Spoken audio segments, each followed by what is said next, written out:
આજના સમયમાં આતંકવાદ દુનિયાનો સૌથી મોંઘો અને ક્રૂર શત્રુ બની ગયો છે। સમગ્ર વિશ્વ આ વાતથી ત્રસ્ત છે અને ખાસ કરીને ભારત ઉપર વારંવાર થતા આતંકી હુમલાઓ જનતામાં આક્રોશ અને દુઃખની લાગણીઓ જન્માવે છે। હાલમાં જ જમ્મુ કાશ્મીરના પહેલગામ વિસ્તારમાં આતંકીઓએ ધર્મ પૂછીને નિર્દોષ પ્રવાસીઓને નિશાન બનાવતા 28 લોકોની ક્રૂર હત્યા કરી છે, જેમાં ગુજરાતના 3 નાગરિકો પણ શહીદ થયા છે। આવા અત્યાચારને પગલે સમગ્ર દેશમાં દુઃખ સાથે ઘેરો રોષ જોવા મળ્યો છે। નવસારી શહેરમાં આ ઘટનાને લઈને જનાક્રોશ ઉગ્ર સ્વરૂપ ધારણ કરતો દેખાયો હતો। નાગરિકોએ રસ્તા પર ઉતરીને શહીદ ચોક ખાતે ભેગા થઈ પાકિસ્તાનના ઝંડા સળગાવ્યા અને પાકિસ્તાનનું પુતળા દહન કર્યા અને આતંકવાદ તથા પાકિસ્તાન વિરુદ્ધ નારાઓ નવસારીજનો સૂત્રોચ્ચાર કરવામાં આવ્યા હતા। લોકોએ ઈંટનો જવાબ પથ્થરથી આપવો જોઈએ એવા નારા લગાવ્યા અને સરકાર પાસે માંગ કરી કે આતંકવાદ સામે કડક પગલાં લેવામાં આવે।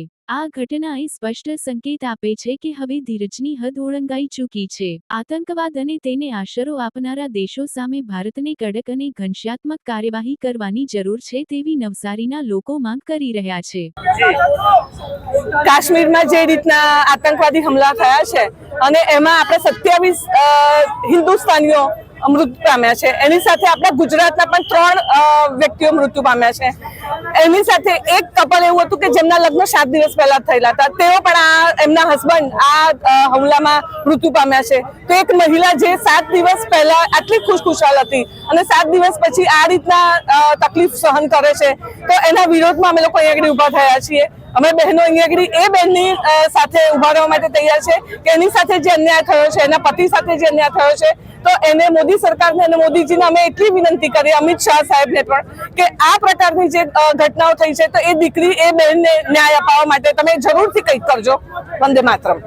ગઈકાલે જે ઘટના થઈ છે કાશ્મીરમાં એ ખૂબ જ દુઃખદ ઘટના છે। આપણે જોઈ શકીએ છીએ કે છેલ્લા ઘણા મહિનાઓથી આપણે બાંગ્લાદેશ હોય કે પશ્ચિમ બંગાળ હોય કે કાશ્મીર હોય, આપણા હિન્દુ સમાજના ભાઈઓ બહેનો પર જે રીતના અત્યાચાર થઈ રહ્યો છે એ ખૂબ જ દુઃખદ ઘટના છે।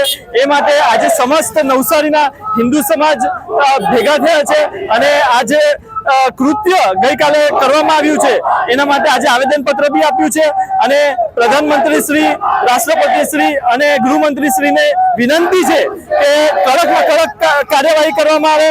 અને અહીંયા તમે જોઈ શકો છો કે નારો બી લગાવવામાં આવે છે કે ગોલીથી માર્યા છે તો એ લોકોને બી ગોલીથી મારો, વહેલામાં વહેલી ફાસ્ટ ટ્રેક કોર્ટમાં એ લોકોને ભારત લાવવામાં આવે અને એ લોકો પર કાર્યવાહી કરવામાં આવે, એવી જ એક હિન્દુ સમાજની માંગ છે।